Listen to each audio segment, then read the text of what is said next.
Morning విజయవాడలో 8:30కి Visakhapatnam Mumbai train ఎక్కి Bombay travel start చేసింది. డే టైంలో డాడీతో మమ్మీతో చాలాసార్లు మాట్లాడింది. లాస్ట్ అరౌండ్ 9 o'clock సోలాపూర్ నుంచి వాళ్ళ డాడీతో మాట్లాడి she said everything is fine, morning నేను వెళ్ళి ఫోన్ చేస్తానని చెప్పింది. తర్వాత జనరల్గా హాస్టల్కి వెళ్ళి ఫోన్ చేస్తేనే వాళ్ళ డాడీ ఫోన్ చేయలేదు. 8 o'clockకి ఫోన్ చేస్తే తను ఫోన్ ఎత్తలేదు. 9, 10, 11, 12 ఫోన్ రింగ్ అవుతుంది కానీ ఫోన్ ఎత్తలేదు, 2 ఫోన్స్ కూడా.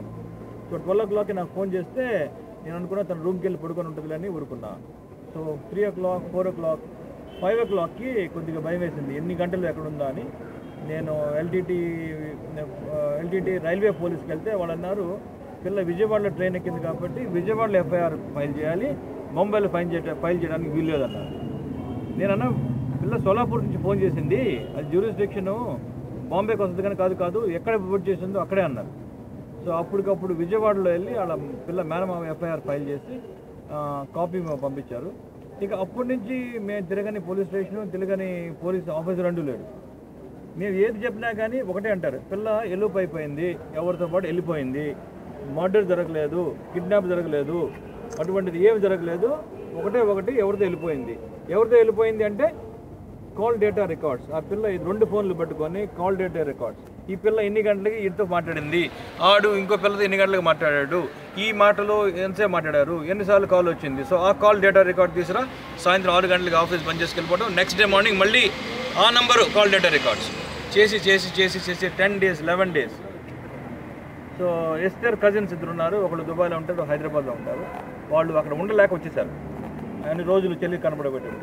సో వచ్చేసేసి చాలా అంతకుముందు 2-3 రోజులు ఫోటోలు తీసుకొని అక్కడున్న స్లమ్ ఏరియా, హిల్స్ అక్కడంతా డిస్ట్రిబ్యూట్ చేసి రైల్వే స్టేషన్ చేశారు. కానీ లాస్ట్లో ఒక రోజు, that was day before yesterday, so వాళ్ళు రావాలి తెలిసి పొద్దున్న 7 గంటలకే బయలుదేరి కొంతమంది ఇంటర్నేషనల్ జస్టిస్ మిషన్ అని ఒక ఎన్జిఓ ఉంది, వాళ్ళు కొంతమంది కలిసి 2 కార్లు, ఒక స్కూటరు తిరుగుతూ ఉంటుంటే హైవే పక్కన, సర్వీస్ రోడ్ పక్కన బ్యాడ్ స్మెల్ వచ్చింది కదా అనేసి వాడు వెంటనే కార్లో ఉన్న వాళ్ళకి పిలిస్తే ముగ్గురు వెళ్ళి చూస్తే అక్కడ dead body in very very very very bad పొజిషన్లో ఉంది. అది డికంపోజ్ ఎలా ఉందని చెప్తే కరెక్ట్గా ఎక్స్ప్లెయిన్ చేస్తే, ఆ సిచ్యువేషన్లో 20% ఎక్స్ప్లెయిన్ చేస్తే మీరు వారం రోజులు భోంచేయరు మీరు. ఓకే, ఇది మేము కంటిన్యూస్ చెప్తూనే ఉన్నాం. అది తన సిగ్నల్ ఫస్ట్ డే నుంచి ఘాట్కోపర్ తలాబ్ ఏరియాలోనే ఉంది సిగ్నల్. తెలిసినా కానీ సర్చ్ ఆపరేషన్స్ కానీ కోంబింగ్ ఆపరేషన్స్ కానీ ఎవరు చేయలేదు. ఎంతసేపు ల్యాప్టాప్ మీద సిడిఆర్ కాల్ డేటా రికార్డ్స్ మీద కూర్చున్నారు. ఈ పిల్ల ఎవరితో వెళ్ళిపోయింది, మాకు మోస్ట్ కామన్ థింగ్ అది. 15 రోజుల తర్వాత 20 రోజుల తర్వాత ఫోన్ వస్తుంది ఇక్కడున్న సంగతిని. మేము చెప్పాం కూడా, పిల్ల టీసీఎస్లో ఉద్యోగం చేస్తుంది, టీసీఎస్ ఉద్యోగం మాని ఎటువంటి పని చేయదు. వాళ్ళ కలీగ్స్తో, ఫ్రెండ్స్తో, హాస్టల్ రూమ్మేట్స్తో, హాస్టల్ వార్డెన్స్తో అందరిని అడిగాం, ఈ పిల్లకి ఎవరన్నా ఉందంటే అందరూ 100% సర్టిఫికేట్ ఇచ్చారు, ఈ పిల్లకి ఎటువంటి కనెక్షన్ ఏ బాయ్తో లేదు అని. అయినా కానీ వాళ్ళు ఎన్నకుండా గిరి మీద కూర్చున్నారు. సో అది ఆ బాడీ దొరికిన తర్వాత ఇక మేము ఫోన్ చేస్తే, నేను అప్పుడు ఒక ఐపీఎస్ ఆఫీసర్కి ఫోన్ చేస్తే అప్పుడు 200 మంది పోలీసులు వచ్చారు. రెడ్ లైట్లో 4-5 కార్డన్ ఆఫ్ అంతా మొత్తం వచ్చేసారు. జనరేటర్ వచ్చేసింది, లైట్లు వచ్చేసినాయి అక్కడికి వితిన్ 1 hour. సో అక్కడ నుంచి ఇక డెడ్ బాడీ తీసుకెళ్ళిపోయారు. నెక్స్ట్ మార్నింగ్ మేము తీసుకెళ్ళాం. ఆ డెడ్ బాడీ చాలామంది ఈ కేసుని నిర్భయాతో కంపేర్ చేస్తున్నారు. ఓకే, నన్ను అడిగితే పర్సనల్గా నిర్భయ పేరెంట్స్ చాలా లక్కీ. ఎందుకంటే నిర్భయ ఫుల్ డెడ్ బాడీ దొరికింది, వాళ్ళకి ఫుల్ లెంగ్త్ ఉన్న డెడ్ బాడీ దొరికింది. ఓకే, నిర్భయ మదరు ఫాదరు ఆ పిల్ల ఫేస్ చూశారు. వేరేజ్ ఎస్తర్ మదర్ ఫాదర్కి ఫుల్ డెడ్ బాడీ దొరకలేదు. డెడ్ బాడీ లెంగ్త్ అంతా కలిపి 2.5 feet లేదు. ఓకే, నిర్భయ పేరెంట్స్ చాలా లక్కీ, వాళ్ళకి ఫుల్ డెడ్ బాడీ దొరికింది. ఫాదర్ మదరు దగ్గర చూశారు, పట్టుకున్నారు, ఫినల్ చేశారు. ఈ పిల్ల మదరు చూడకూడదని ఆ కాఫీని పూర్తిగా మేకులతో కొట్టి పంపించాను నేను. నాట్ స్క్రూస్ అయితే వాళ్ళు ఓపెన్ చేస్తారు. ఓకే, మేకులతో కొట్టి పంపించాను. కాఫీని కూడా ఓపెన్ చేయడానికి పరిస్థితి లేదు. ఫాదరు మదరు 4th చూశారు పిల్లలు, అంతే, మళ్ళీ చూడలేదు. ఎలా జరిగింది అనుకుంటారు?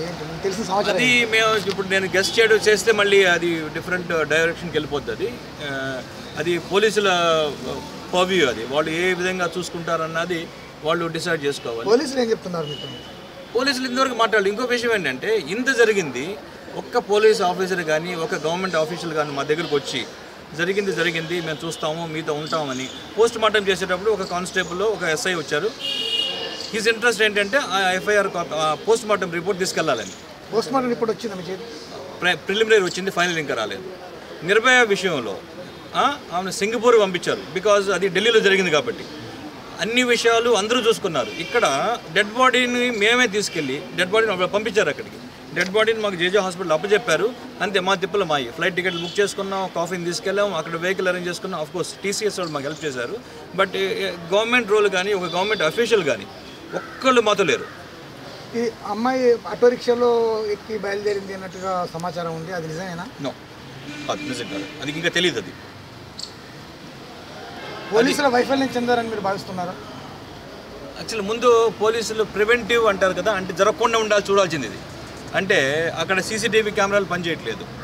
సీసీటీవీ కెమెరాల్లో ఈ పిల్ల దిగినట్టు ఎక్కడ లేదు. ఓకే, దిగిందని ప్రూవ్ చేయడానికి 3 రోజులు పట్టింది. ఎలా తెలుస్తుంది దిగిందని? వాళ్ళ కో పాసెంజర్స్ లిస్టు మేమిస్తే వాళ్ళకి ఫోన్ చేసి ఈ పిల్లని చూసారా, ఇటువంటి డ్రెస్ వేసుకుందంటే అందరూ చెప్పారు ఈ పిల్లని చూసాము, మాతో పాటు ట్రైన్ దిగింది, మాతో పాటు ట్రాలీ తీసుకోవడం కూడా చూసామని చెప్పారు.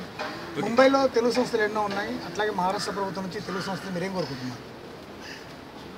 Safety of women, safety of girl చైల్డ్కి చాలా మిషన్స్ కమిషన్స్ ఉన్నాయి. ప్లానింగ్ కమిషన్లో బడ్జెట్ ఉంది గర్ల్ చైల్డ్కి. గర్ల్ చైల్డ్లో నుంచి చైల్డ్ తీసేస్తే గర్ల్కి ఏమి లేదు. ఇప్పుడు 23 ఏళ్ళ అమ్మాయి కనపడలేదని వెళ్తే వాళ్ళు అంటారు విజయవాడలో నువ్వు ఎఫ్ఐఆర్ ఫైల్ చేసుకోమన్నాడు. విజయవాడ ప్లాట్ఫామ్ నెంబర్ 4లో ఒక పోలీస్ స్టేషన్ ఉంటుంది, సబ్ ఇన్స్పెక్టర్ ఉంటాడు అక్కడ. ఆ సబ్ ఇన్స్పెక్టర్ వచ్చి బొంబాయిలో ఈ అమ్మాయిని ఎతికి ఇవ్వగలడా? అది బొంబాయిలో ఎఫ్ఐఆర్ ఫైల్ చేయాలి. బొంబాయిలో రైల్వే పోలీసుకి ఆ సామర్థ్యం లేకపోతే క్రైమ్ బ్రాంచ్ని అడగాలి. లేకపోతే ఆ రెస్పెక్టెడ్ కమిషనరు రైల్వే మినిస్టర్కి ఫోన్ చేసి నాకు ఇలా ఆడపిల్ల మిస్ అయింది, నాకు హెల్ప్ కావాలని అడగాలి. కానీ విజయవాడలో ఎఫ్ఐఆర్ ఫైల్ చేస్తే ప్లాట్ఫామ్ నెంబర్ 5లో సబ్ ఇన్స్పెక్టరు ఎఫ్ఐఆర్ తీసుకొని బొంబాయి వచ్చి అమ్మాయిని పట్టుకోగలడా? మరి ప్రస్తుతం మీరు జరిగిన అన్యాయానికి ఏం చేయాలనుకుంటున్నారు? అది ఇక పోలీసులు ఎవరు చేశారో వాళ్ళు పట్టుకుంటాం, ఖచ్చితంగా పట్టుకుంటామని చెప్తున్నారు.